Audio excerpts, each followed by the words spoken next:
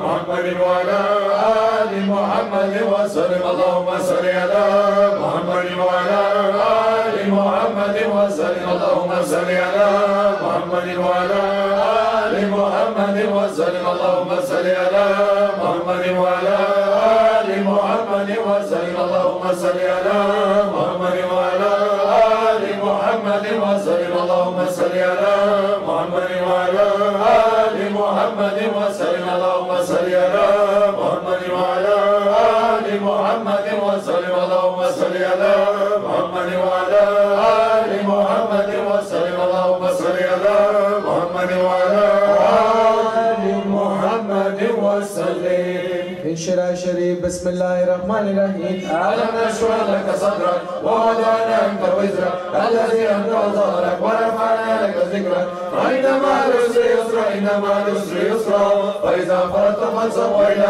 ربك فارغب الله أكبر بسم الله الرحمن الرحيم ألم نشرح لك صدرك ووضعنا عنك وزرك الذي أنقض ظهرك ورفعنا لك ذكرك فإن مع العسر يسرا إن مع العسر يسرا فإذا فرغت فانصب وإلى ربك فارغب الله أكبر بسم الله الرحمن الرحيم ألم نشرح لك صدرك ووضعنا عنك وزرك الذي أنقض ظهرك ورفعنا لك ذكرك فإن مع العسر يسرا إن مع العسر يسرا فإذا فرغت فانصب وإلى ربك فارغب الله أكبر بسم الله الرحمن الرحيم ألم نشرح لك صدرك ووضعنا عنك وزرك الذي أنقض ظهرك ورفعنا لك ذكرك فإن مع العسر يسرا إن مع العسر يسرا فإذا فرغت فانصب وإلى ربك فارغب الله أكبر بسم الله الرحمن الرحيم ألم نشرح لك صدرك ووضعنا عنك وزرك الذي أنقض ظهرك ورفعنا لك ذكرك فإن مع العسر يسرا إن مع العسر يسرا فإذا فرغت فانصب وإلى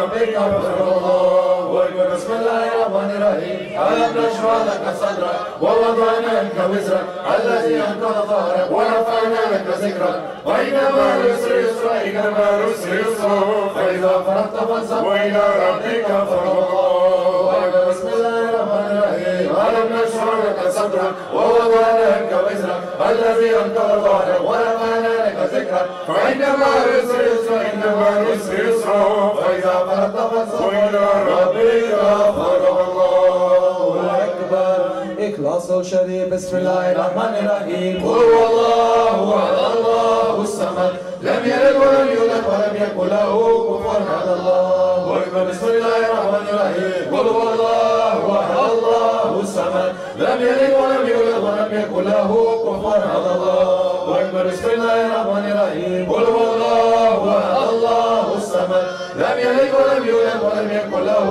كفوا أحد الله أكبر بسم الله الرحمن الرحيم قل هو الله أحد الله الصمد لم يلد ولم يولد ولم يكن له كفوا أحد الله أكبر بسم الله الرحمن الرحيم قل هو الله أحد الله الصمد لم يلد ولم يولد ولم يكن له كفوا أحد الله أكبر بسم الله الرحمن الرحيم قل هو الله أحد الله الصمد لم يلد ولم يولد ولم يكن له كفوا أحد الله أكبر بسم الله الرحمن الرحيم قل هو الله أحد الله الصمد لم يلد ولم يولد ولم يكن له كفوا أحد الله أكبر بسم الله الرحمن الرحيم قل هو الله أحد الله الصمد لم يلد ولم يولد ولم يكن له كفوا أحد الله أكبر بسم الله الرحمن الرحيم قل هو الله أحد الله الصمد لم يلد ولم يولد ولم يكن له كفوا أحد الله أكبر بسم الله الرحمن الرحيم قل هو الله أحد الله الصمد لم يلد ولم يولد ولم يكن له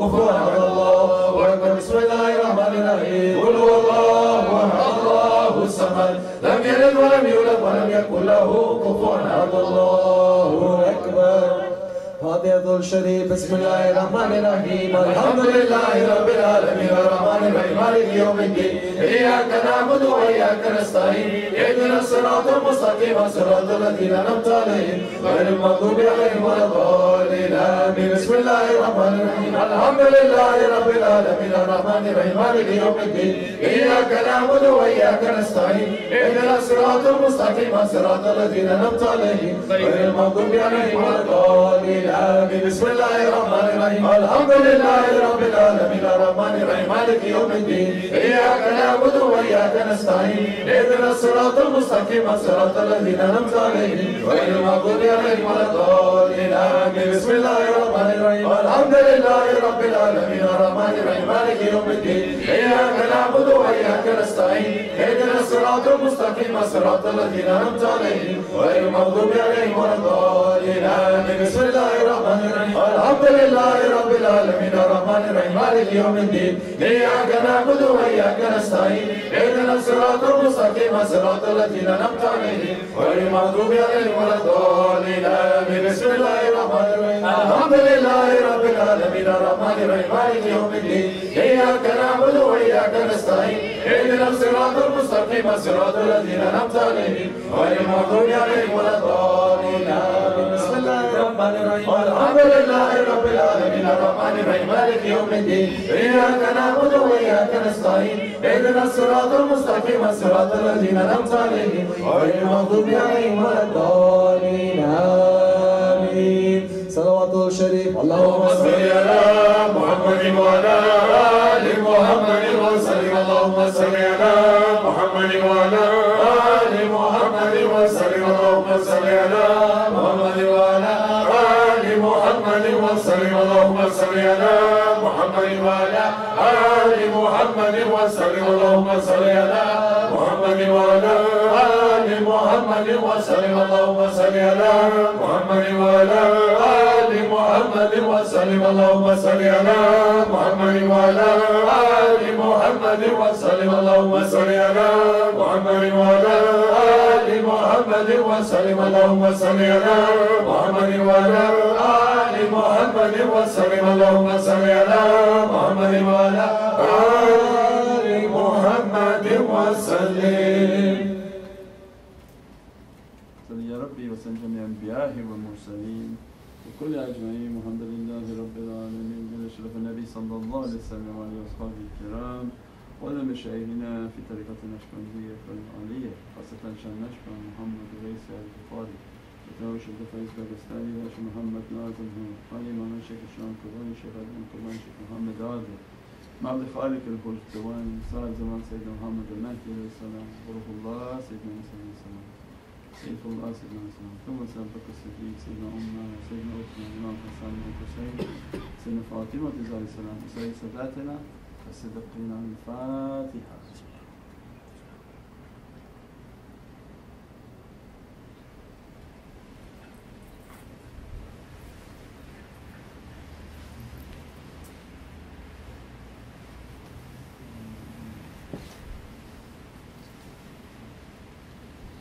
فنمنه لا إله إلا الله لا إله إلا الله لا إله إلا الله لا إله إلا الله لا إله إلا الله لا إله إلا الله لا إله إلا الله لا إله إلا الله لا إله إلا الله لا إله إلا الله لا إله إلا الله لا إله إلا الله لا إله إلا الله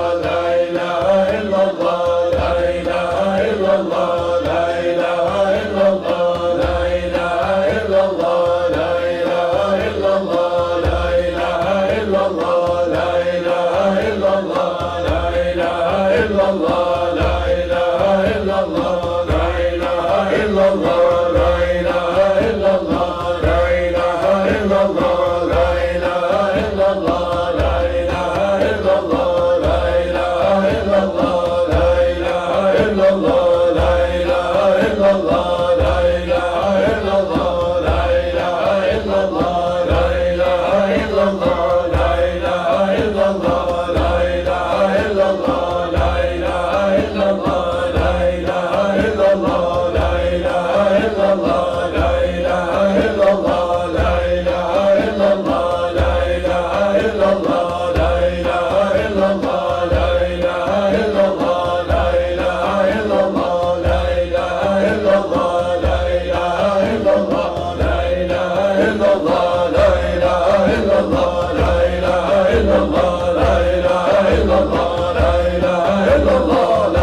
قوة إلا بالله العلي العظيم.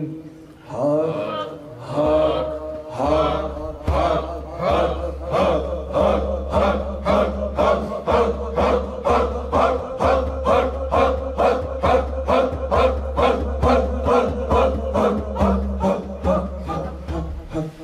حسبنا الله ونعم الوكيل نعم المولى ونعم النصير لا حول ولا قوة إلا بالله العلي العظيم. حي حي حي حي حي حي حي حي حي حي حي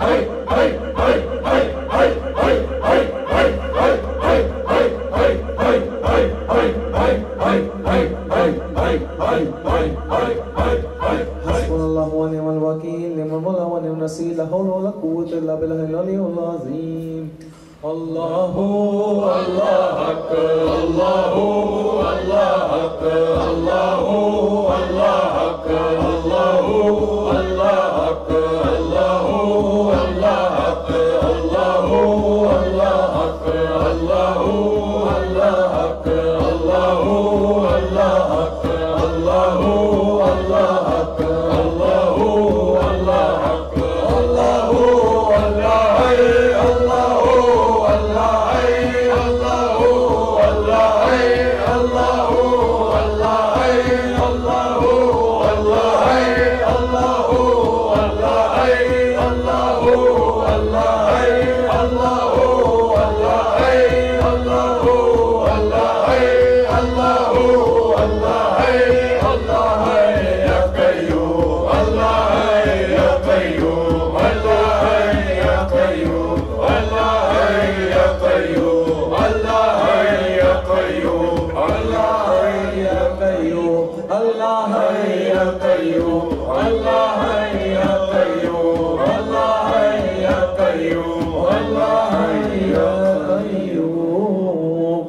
حسبنا الله ونعم الوكيل نعم المولى ونعم النصير لا حول ولا قوة إلا بالله العلي العظيم.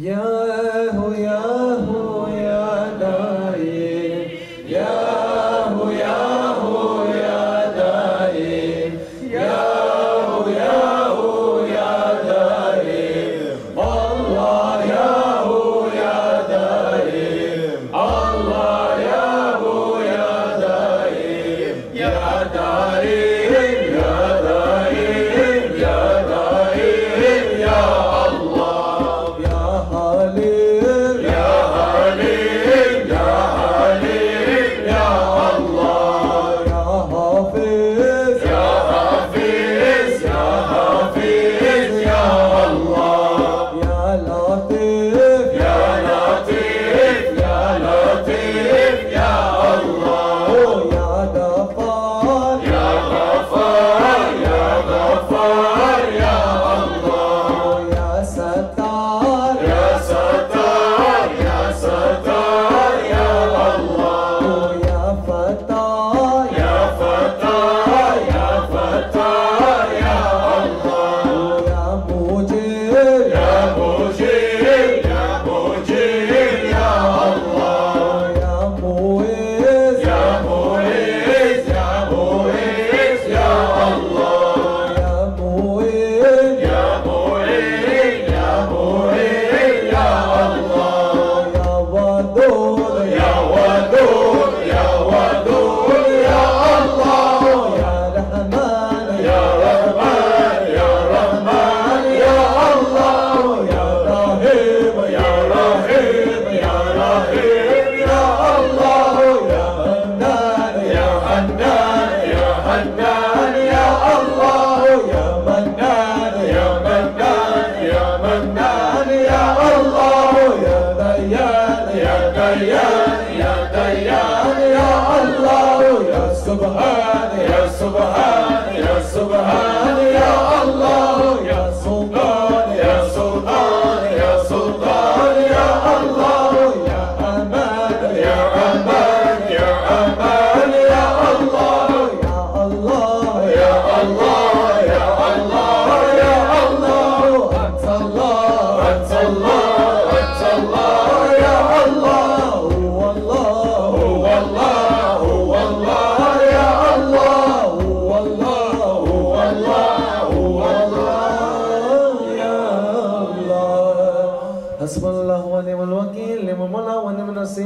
ولا قوة إلا بالله العلي العظيم.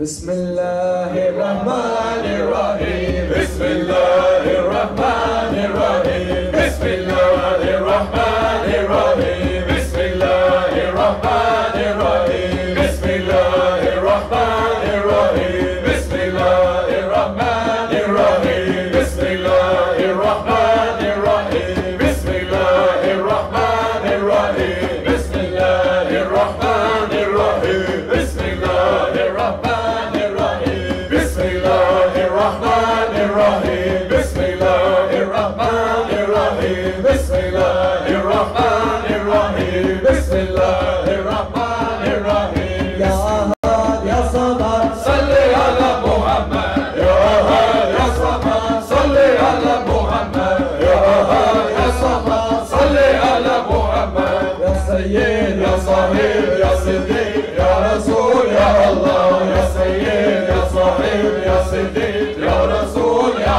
الله. يا سيد يا صاحب يا صديق يا رسول يا الله.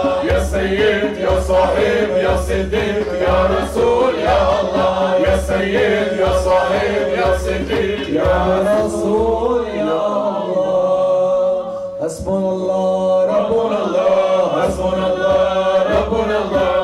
حسبنا الله ربنا الله. حسبنا الله ربنا الله. حسبنا الله ربنا الله. حسبنا الله ربنا الله. حسبنا الله ربنا الله. حسبنا الله ربنا الله. حسبنا الله ربنا الله. حسبنا الله ربنا الله. يا غالبا غير مغلوب يا غالبا غير مغلوب يا غالبا غير مغلوب يا غالبا غير مغلوب يا غالبا غير مغلوب يا شاهدا غير مغيب يا شاهدا غير مغيب يا شاهدا غير مغيب يا غالبا غير مغيب يا غالبا غير مغيب يا غالبا غير مغيب يا غالبا غير مغلوب يا غالبا غير مغلوب يا غالبا غير مغلوب. حسبنا الله ونعم الوكيل ونعم الله ونعم الوكيل. لا حول ولا قوة إلا بالله العلي العظيم. على أشرف العالمين سيدنا محمد صلوات. على أفضل العالمين سيدنا محمد صلوات. على أحمد العالمين سيدنا محمد صلوات. صلوات الله تعالى وملائكته الأنبياء ورسوله وجميع خلقه على محمد وعلى آل محمد عليه السلام ورحمة الله تعالى وبركاته. ورضي الله تبارك وتعالى عن سادتنا أصحاب رسول الله أجمعين وللتابعين بإحسان وأئمة المجتهدين المعلمين والعلماء المتقين والأولياء الصالحين ومشايخنا في طريقة النقشبندية العلية. قدس الله تعالى هم زكية. نبر الله تعالى بيتهم مبارك.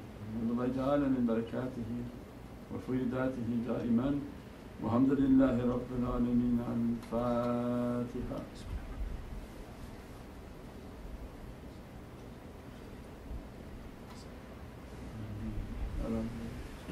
This holy month, the month of the secret of Surat al-Yasin, inshallah, make our hearts to be soft and sweet like a halal marshmallow. not like a hard rock, inshallah. That's the halal marshmallow. The Sheikh, why is your marshmallow?